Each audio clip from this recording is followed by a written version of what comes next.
Los cuentos nos acompañan desde los albores de la humanidad. Son una forma de conectar y entretener. Hola, mi nombre es Andrés Montero y soy escritor y narrador oral. Mi especialidad es contar historias que encantan desde el público infantil hasta la audiencia mayor. He publicado libros que fueron premiados y he realizado funciones y talleres en España, México y Sudamérica.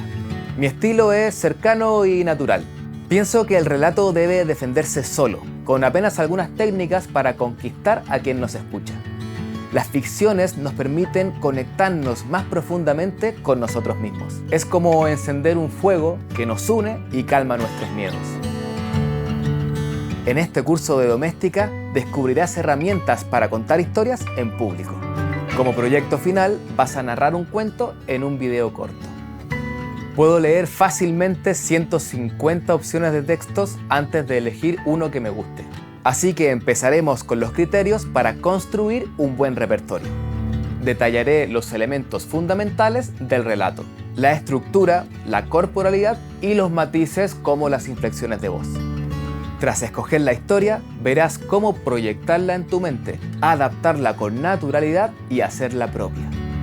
Entenderás cómo identificar los núcleos centrales de la trama y cómo coserlos. Estas son técnicas para aprender, pero nunca memorizar, la narrativa.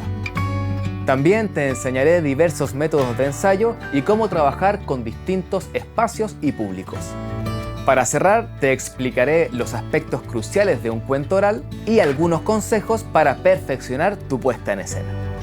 Al concluir las lecciones, sabrás asimilar y transmitir historias con confianza, para informar, emocionar o divertir a cualquier tipo de audiencia.